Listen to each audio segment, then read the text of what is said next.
Welcome to the Finding the Magic podcast, where books come alive. I'm Tricia Copeland, a fiction author and host of this show. If you love books, finding great reads, and hearing about the story behind the story directly from the authors, this is the place for you. Whether you like fantasy, science fiction, dystopian, or romance titles, I think you'll find something to love in my playlist. Listen in to discover something magical about a book or two today.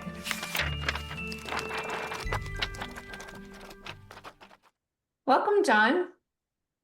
Welcome, Tricia. Thank you Well, for thank having you me on, certainly. Yes, thank you for being here today with author and multi-Olympic cyclist John Kennedy Howard. You wrote a book with Renee Maurer called The Black Cyclone, among other books I think I saw.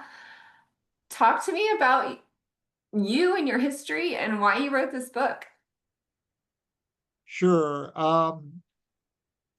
Yes, I decided some time ago that my best years were behind me and I needed to focus on something else, and coaching made perfect sense. So I wrote 5 books on the subject. One is a biographical piece, but for the most part, they're all how-to, and they have refined themselves. Let's see, this is my best cycling book. Can you see that cover? I'm Yeah, not I seeing all of can. it. It's called Mastering Cycling, and the focus is to work with all age groups, all uh, levels of cycling competence, and make people more efficient, faster, more efficient, and safer. Mostly the safety element is my big thing. It's not a popular subject. Nobody wants to talk about safety, but according to the uh, Consumer Product Safety Commission, riding a bike is just about the most dangerous thing in the world that you can do. So we try to make people safe and make them comfortable in traffic. Yes, I know two friends with major bike incidences that have survived traumatic brain injuries from bike accidents. So, always hoping for safety of everyone who's riding a bike. Yes, yeah, it really pays to have some sort of instructional component there, and learn not only the rules of the road. There are a lot of kids on e-bikes today that haven't even had driver's education training. So um, we try to do a fair amount of work with young cyclists who are just jumping onto e-bikes with tremendous numbers that I can't even believe. It's vastly increased the number of bicycles on the roadways, especially where I live here in Southern California. Well, and two, like the technology of bicycles has changed so much over the years with the carbon bicycles that, I don't even know what the next wave is yet. So, Well, it's I think the e-bike concept is something that actually goes all the way back to the turn of the century. Bicycles were just getting started as motorcycles, and uh, that's actually a big part of the book that I wrote. This era when bicycles were evolving into what we would call motorcycles. Today they had pedals, and I have a couple of them in my museum. These are machines that are usually tandems, and the first motorcycles were designed for the sole purpose of pacing racing cyclists on the track, or the velodrome as they were known in Europe. Uh, and they became more and more powerful as they went along, and the accidents were just horrendous. The track racing was probably the most dangerous level that bicycle racing had ever seen. And that was around the late 1890s, as the motorcycles became more and more popular. They paced racing cyclists, and there were plenty of incidents of carnage where spectators, racing cyclists, and pacers all died. So it was an era of sports history that uh, it was infamous in just how deadly it was, and that it brought people to the track. Cycling was the most popular sport in the 1800s, and largely for all the wrong reasons. It was dangerous, and people loved to see that kind of thing. You have to remember it sort of became the NASCAR of the day, where uh, there was nothing faster than a locomotive or a racehorse. Nothing could go any faster than that. But these racing cyclists were on high bank tracks, and they were just blistering around these tracks. And then suddenly they have a huge boost from an internal combustion motor. So exciting times. Yes, And a lot of the that is problem, revealed in my book. right. Well, and the problem being that they have nothing between themselves and the track, right? Oh, that's right. Yeah.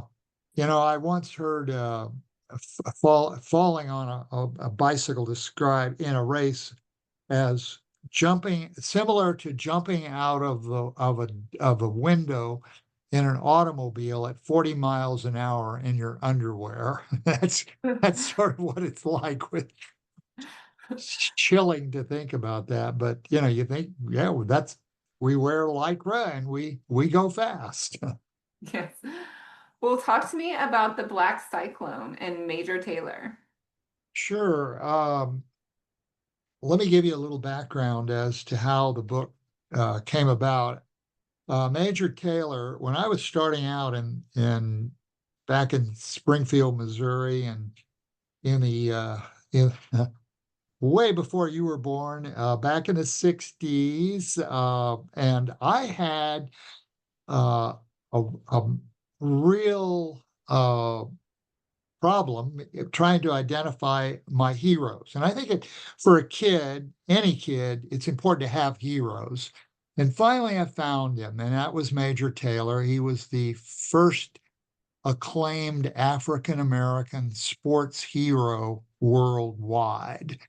Uh, and he broke the color line in cycling 50 years before Jackie Robinson did it in baseball.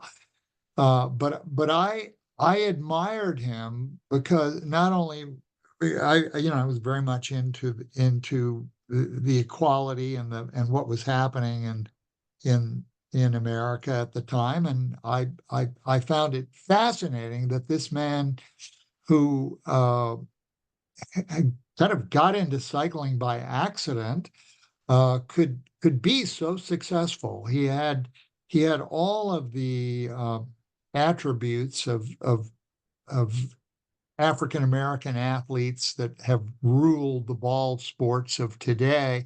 That wonderful quality of fast twitch muscle fiber. And that is the difference. I mean, a lot of us Anglos, we're endurance athletes, but we're not quite as fast as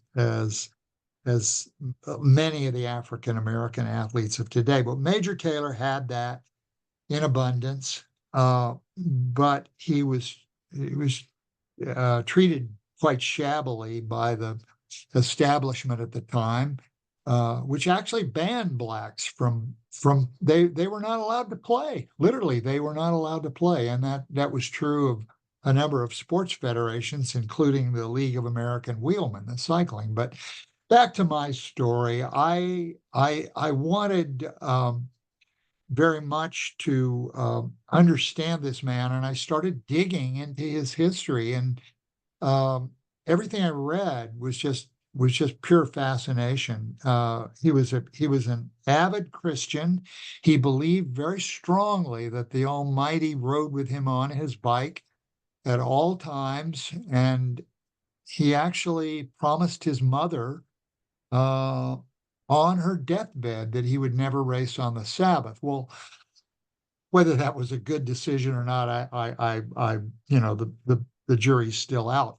But it cost him, oh, what would it be in today's money, millions of dollars, because that was the day that the Europeans liked to go to the bike track on Sunday, opera on Saturday, and bike racing on Sunday.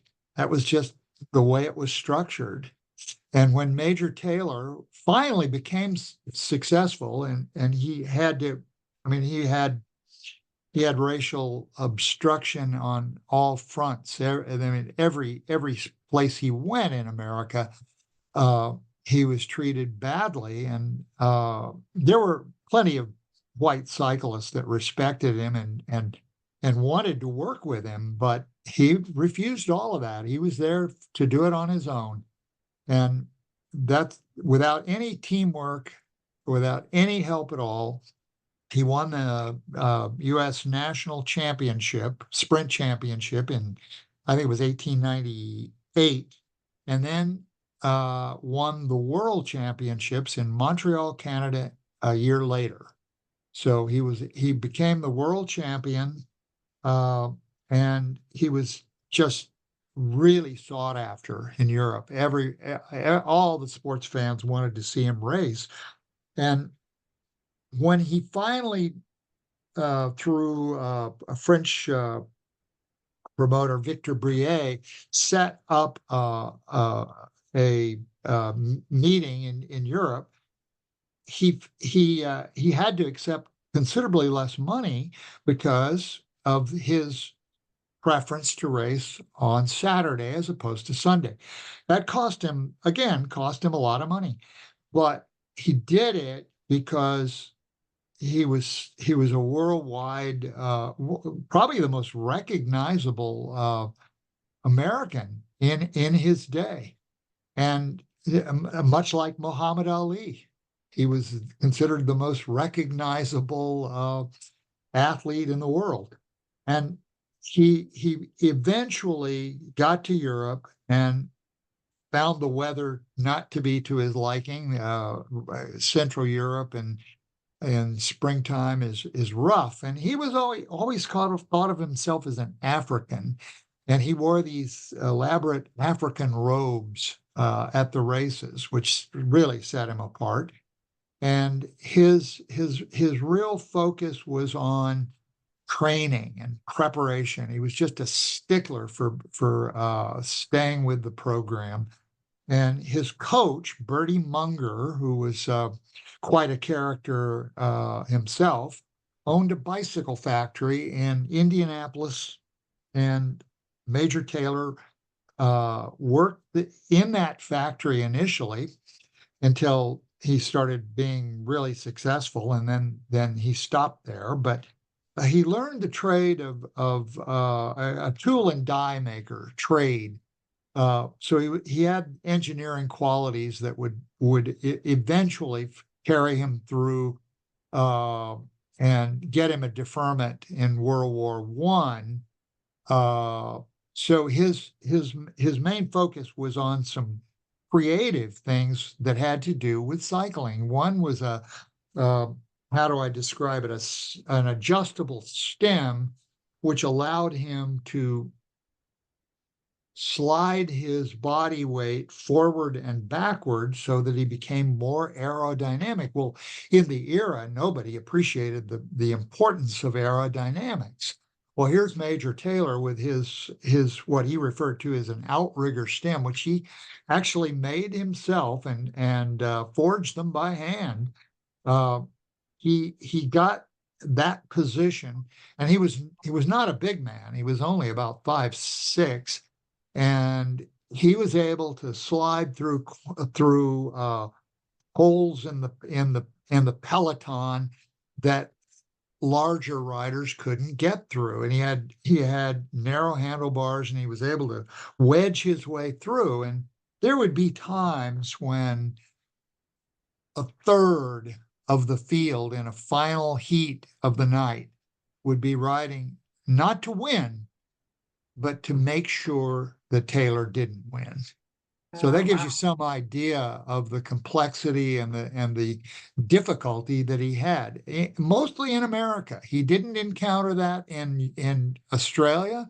He didn't encounter it in Europe, in any of the countries that he raced in on the continent. He didn't have any real issues. They respected him and treated him as the super athlete that he was. Yeah, that sounds amazing and sad that he was treated in that way, especially in his own country. Um, yeah, a different era that, hopefully moving forward we will not repeat. Yes, exactly. And when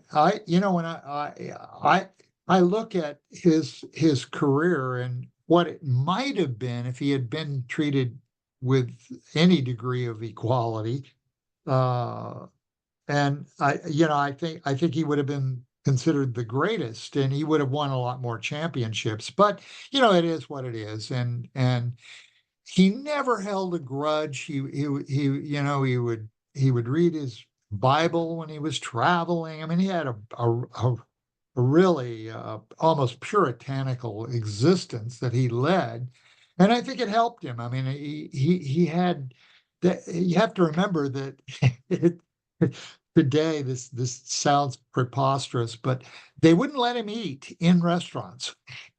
They wouldn't accept him into hotels. When he went to places, even on the East Coast, he had to stay with Black families, and which, of course, was a cultural experience for him. But the fact that he wasn't allowed to stay in a hotel or dine with the other riders. Um, I think it just polarized him even further and created even more problems.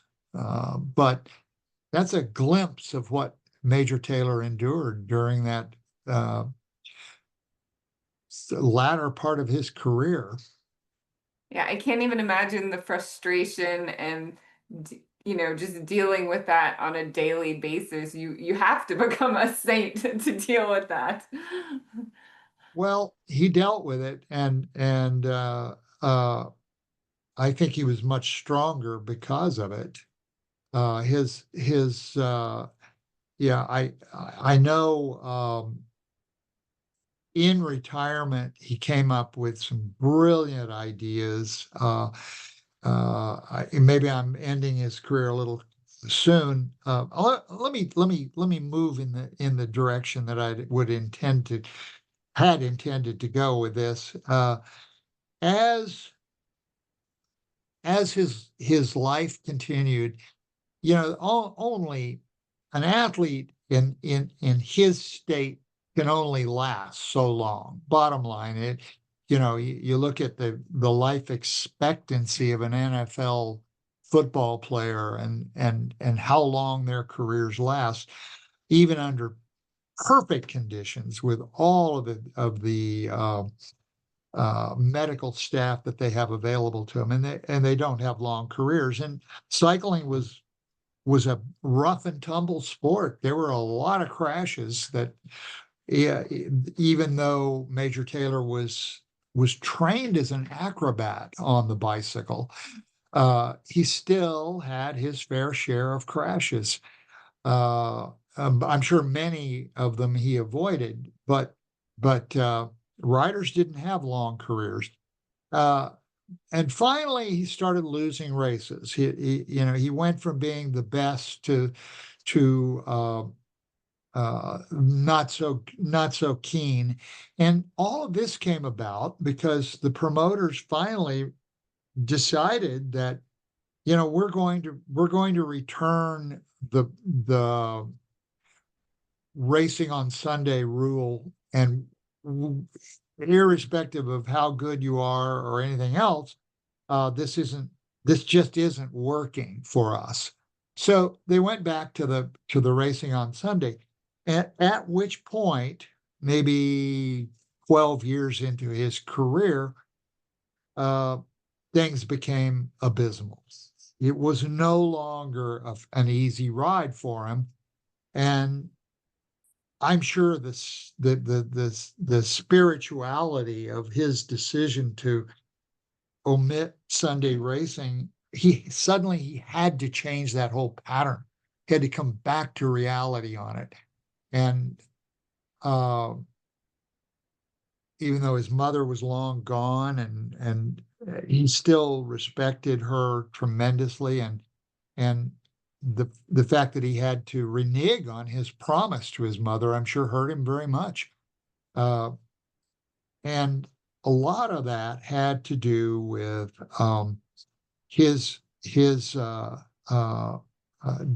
absolute denial of anything that I where am I trying to go with that? He believed that nobody was inherently bad, that all of the scheming of other riders against him was, something that he may have brought on partly himself. I'm not sure how he viewed that.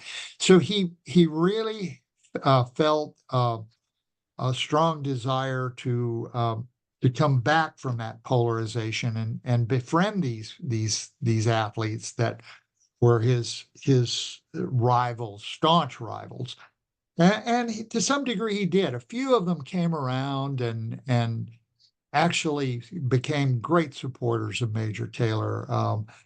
But there were some that weren't. And finally, the World Championships in Copenhagen. This was 1908.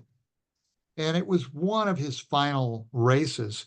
And it was just, he didn't even make the quarterfinals. It was just as much as he wanted to be there, he couldn't.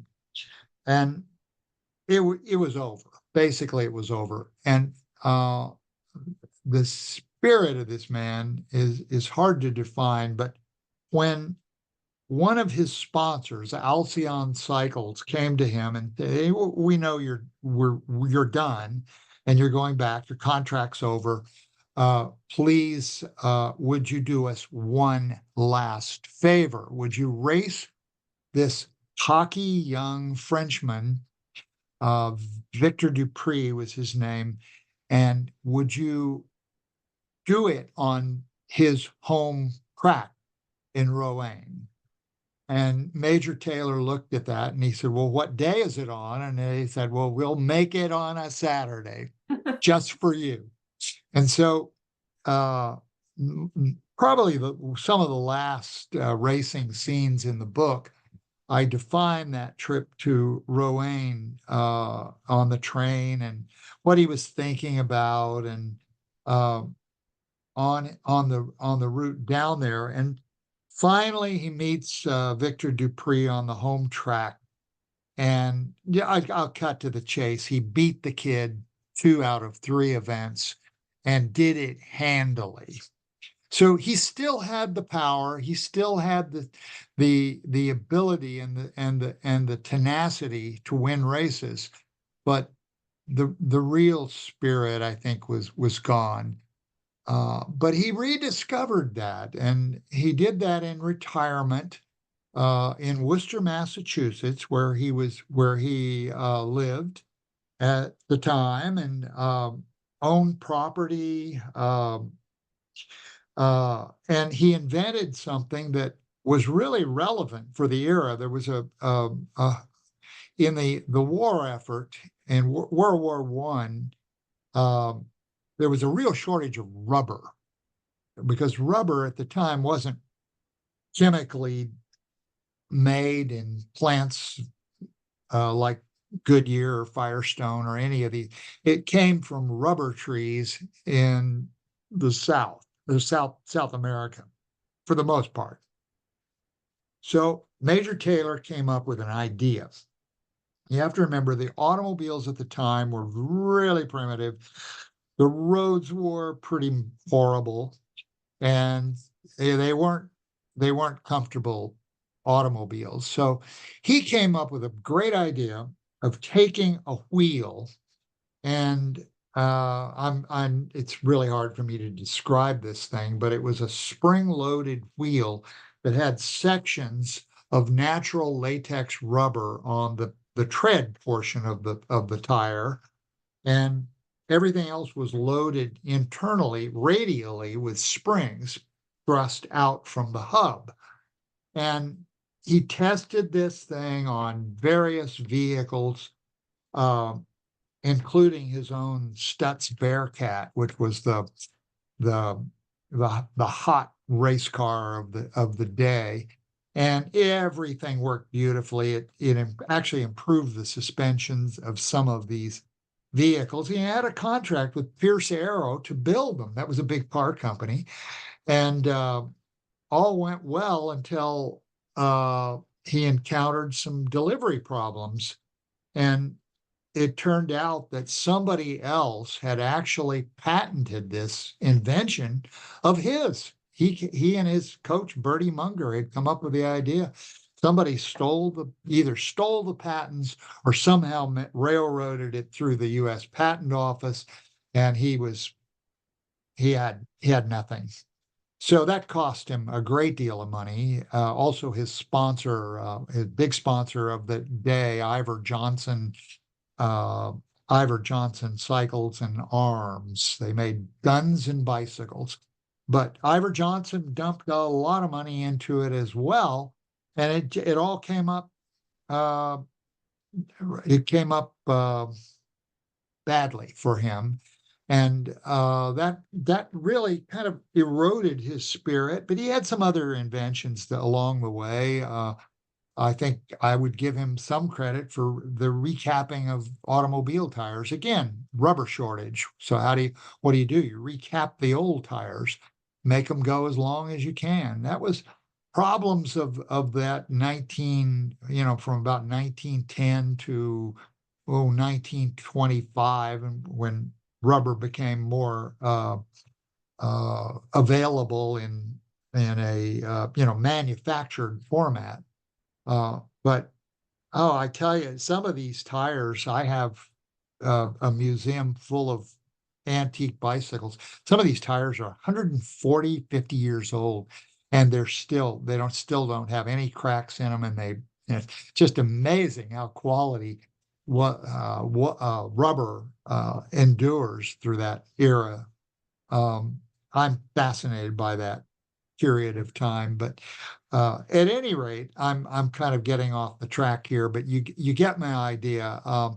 I will tell you that all or a great deal of the information that I have to write this book came from Major Taylor's daughter, Sydney, who I spent a lot of time with up in Pittsburgh interviewing Sydney, and her quite lucid memory of, even she was in her 80s at the time. Unfortunately, she died at 102, I believe she lived. Wow. And so she had a very long life, and she gave me the most amazing stories about her father and his humor, and all of that is in the book. Everything that Sydney told me, and all of the visits that I made to the tracks where he had raced in the U.S. and in Europe. I mined the microfiche labs in the Bibliothèque in Paris. I call it the Rum Library in Sydney, Australia.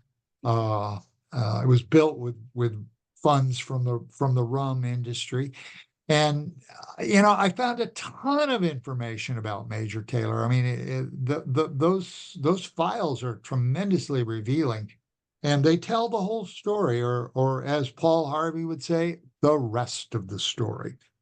So I got it all, and I needed Renee Maurer, who is my co-author, to sort of put things in perspective. I was really, really close to my subject matter, and Renee helped structure it so that it was in a more readable form. So I'm very proud of this book. It's over 440 pages or so, but it does tell the story that the biographies, the pure biographies, can't tell, or don't tell, I should say. It's a biographical novel. And yes, I recreated some of the scenes or reimagined some of the scenes that I felt were important to bring out there. But uh, for I don't think there's anything, because I'm the latest Major Taylor book to hit the market. And I used all of the biographies, which, by the way, are all excellent, and all revealed something new about our character. But when I sat down with Sydney, I got I got the pieces of the puzzle, enough so that I feel like I felt like at the time I can give this man dialogue as well as his contemporaries. And some of the people that I interviewed, literally in the closing months of their lives, like Alf Goulet and the Brennan brothers, or at least one of the Brennan brothers, uh, they told me things again, revealing things about Major Taylor that I had no idea. So it was a potpourri of information that came together in an embarrassingly long period of time. I started working on this in the 1980s, and it's come full fruition, but nevertheless, it took a very long time to put the puzzle together. That is amazing. Yes, as you were talking about all this research you're doing on all these interviews, I thought, how long did this take? But uh, obviously, it came together how it was supposed to come together.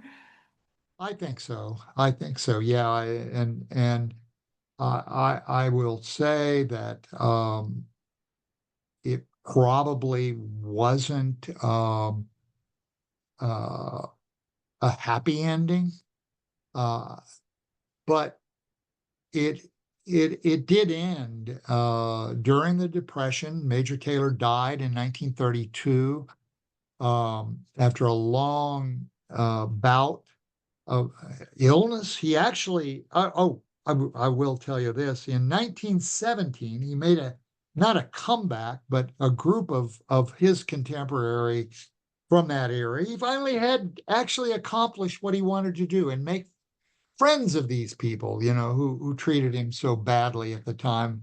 And I think that was part of his Christian nature. But he won that race and won it easily, in spite of not being terribly healthy at the time. So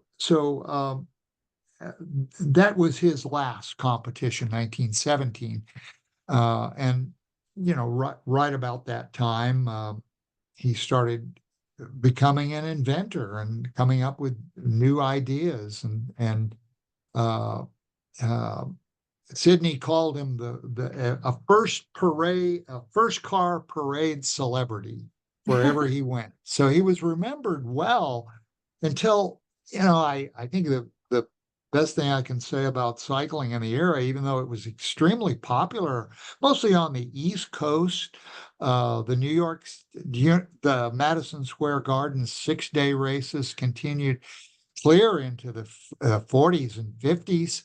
And I think they even held a race in the 60s. So these races were really popular. And in the 1920s and 30s, they drew all the celebrity crowds, and the wealth of New York all came to watch the 6 days, because it was just a festival of culture.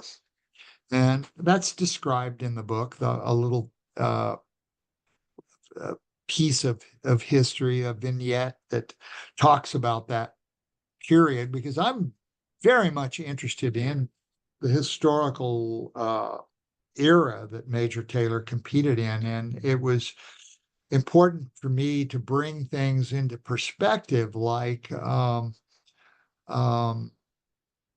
the McKinley assassination, and how his narrator had a close call there, and that's, you know, some of this, yes, it's invented because I wanted to get that flavor of what was happening in America at the time.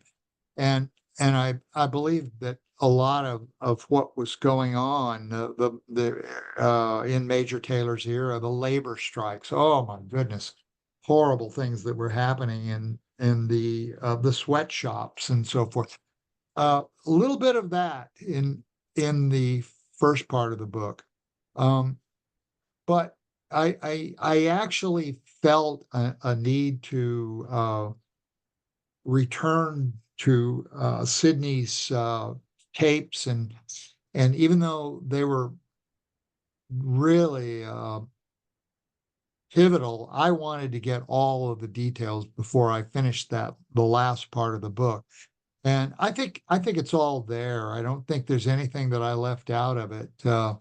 So her descriptions of some of his what he found to be humorous at the time probably probably would not be so much so in today's world.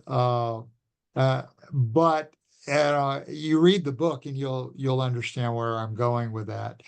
But the significance of his life, um, and he lived to be 54 years old, which is actually a long lifespan for an African American male at the time. Uh, I found it interesting that his daughter lived to be 102. Uh, but he didn't approve of his daughter Sydney playing basketball and spending too much time in the sun without her bonnet because he was afraid she was going to get even darker than she already was.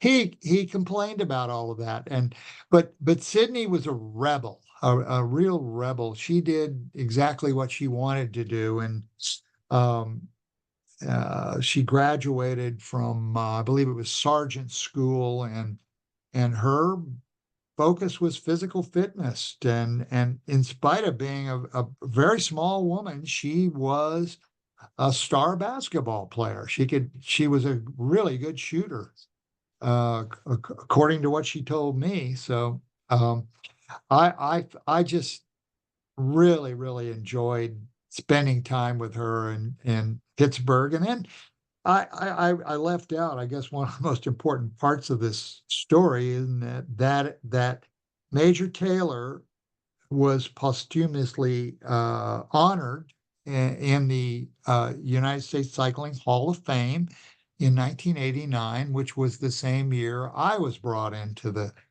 Cycling Hall of Fame. And um, that was really significant to me. So it renewed my acquaintance with Sydney. That was 89.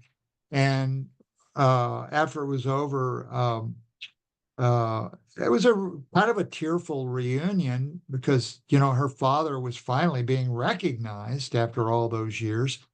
And so I just, you know, I got my award, but it was a humbling experience when she got up there in her mid 80s and talked about her father, and it was, you know, it was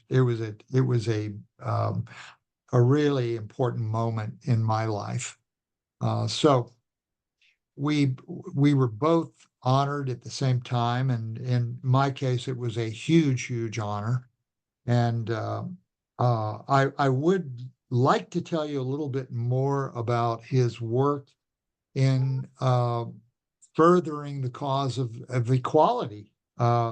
Way before the 1960s, he actually wrote something similar to the Green Book, where he kept track of all of the people in his route. Now, this, of course, would not have been a document that would have lasted a long time because everybody's changing locations, but all of the people who had treated him kindly on the road, especially important for African American travelers to have that information out there.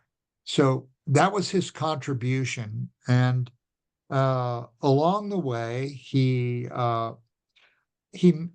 actually early in his career he met Booker T. Washington, who was an inventor. What do we give Booker T credit for? The Tuskegee Institute of Right. Higher Learning for African Americans. That was his project, and he and Major Taylor didn't universally agree on things all the time. And Major's wife Daisy, in the book, there's a discussion between Booker T. Washington and Daisy, and she scolded him for some of his I guess I can say this, Uncle Tom views on uh, how African Americans should be accepted in America. But all of that changed with his introduction to W.E.B. Du Bois. And Du Bois was a little more radical around the edges. Um, Du Bois founded the NAACP. I apologize for thought I had that off. All right. Anyway, he founded the NAACP, and also I'm trying to remember Crisis Magazine was a Du Bois invention, and all of this was part and parcel for the fabric of civil rights.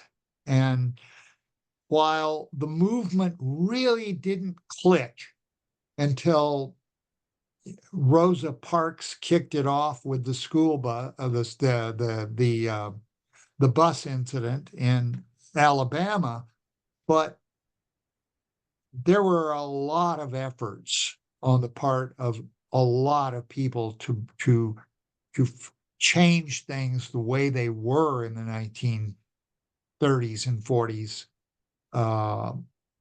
Just there was just never a lot of traction until the 60s, as we well know.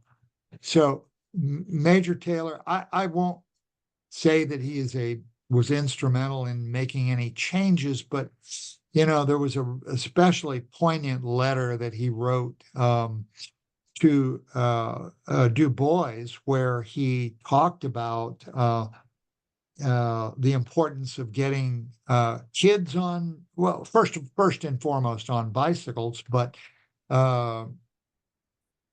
into athletic circles. He believed that right from the beginning that he was not an exception to the rule, and that a lot of his fellow African American athletes could be very successful. Oh, he was a very good friend of Jack Johnson, the world champion boxer.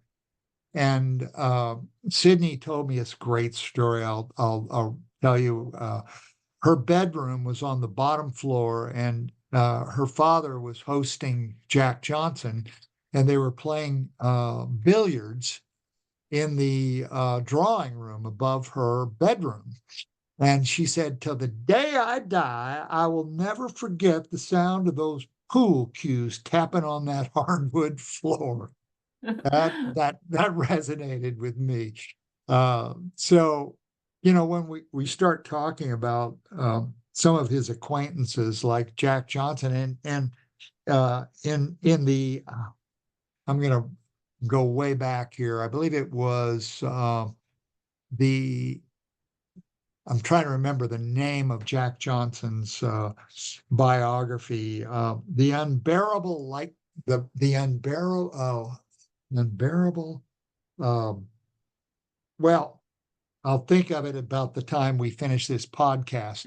But Unforgivable Blackness was the name of his biography. And in that, he describes wanting to be a bicycle racer. And the man was big, he was huge, and probably way too big to race bicycles. But he wanted very much to do this. And he actually met Major Taylor in Indianapolis or early in his career. They were the same age, by the way. And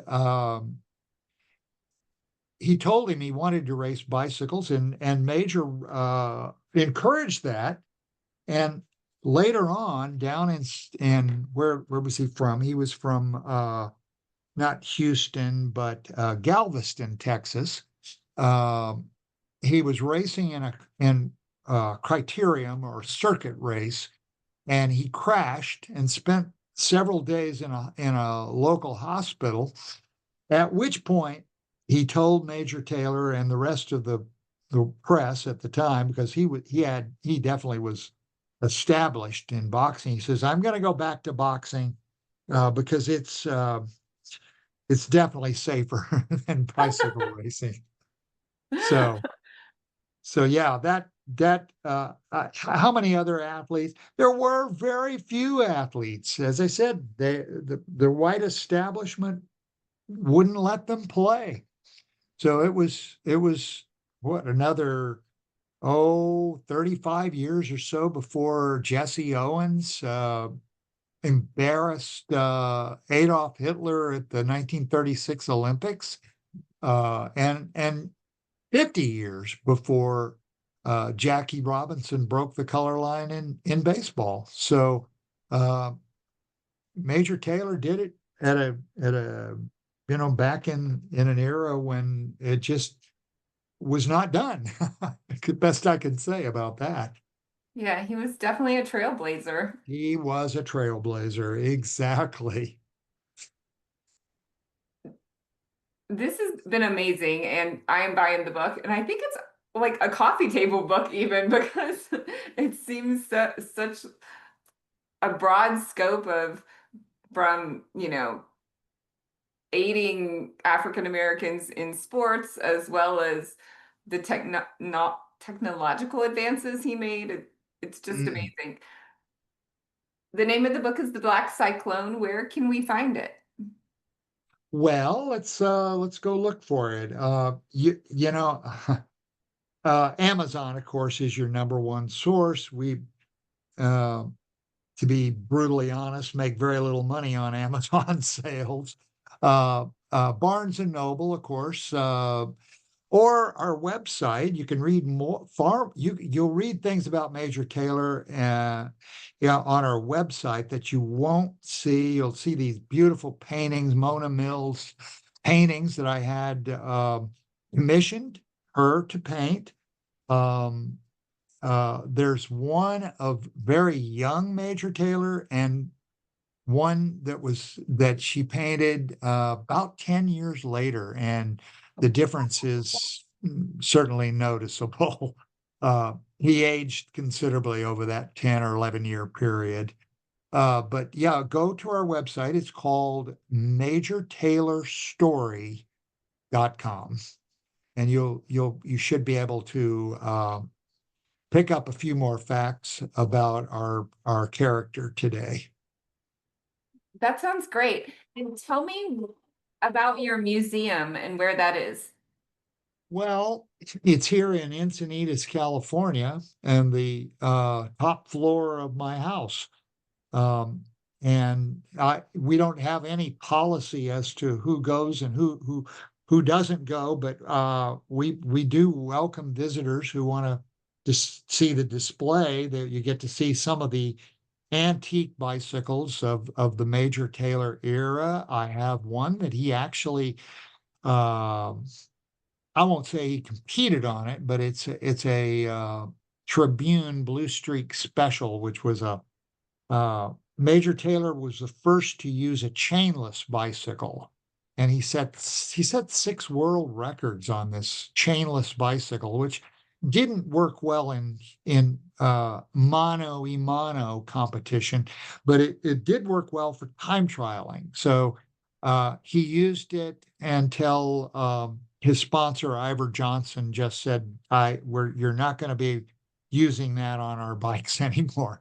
So they dropped it, but it paid him a handsome salary. You got to remember that $10,000 was a chunk of money. I mean, I want to say close to $500,000 in today's money. One of his sponsors offered him a $10,000 bonus if he could break the world record on this chainless bike. And I have one on this bicycle on display, and he came within something like, an awful experience in the freezing cold in Pennsylvania, on a Pennsylvania velodrome.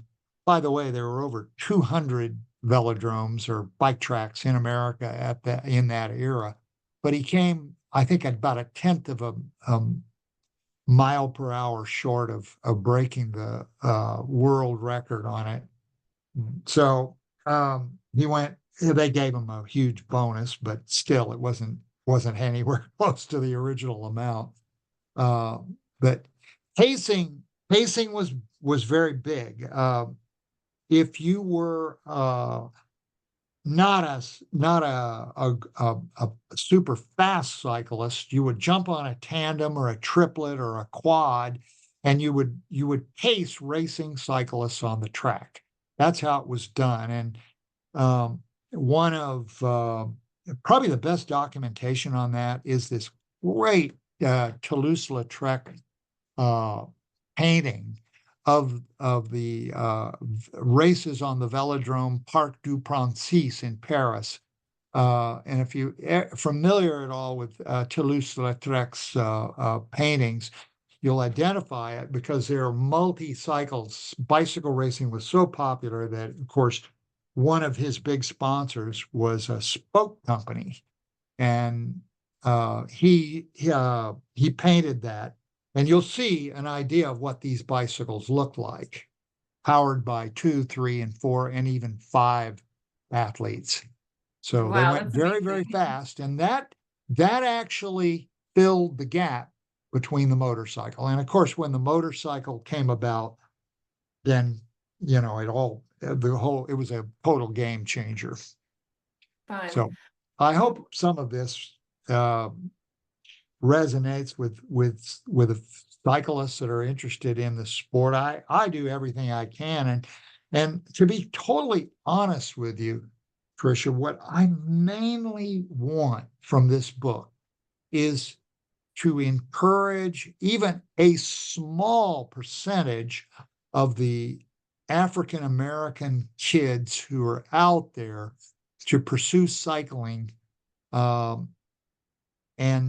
if we could attract even a small percentage from the traditional ball sports, it would change the sport considerably in America, and that's what we want to do. We want to really get into the world market and show what African American cyclists can do.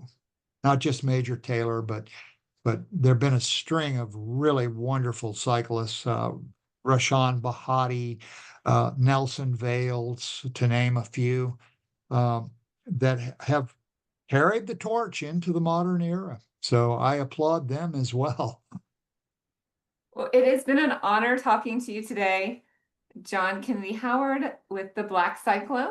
And if you write something else, please come back and talk to us. Well, I do have plans to do another one. It may be 5 to 10 years away, but I'm in no rush on writing, as you well know. So thank you very much, Tricia, for having me on your show. I really enjoyed it. Of course, I enjoyed it too. Have a good day. Thank you much. Bye-bye. Bye.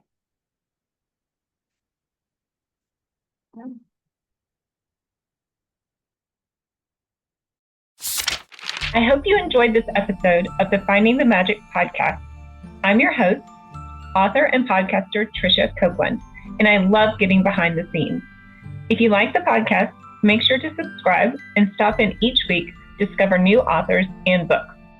Thanks for listening, and until next time, keep finding the magic.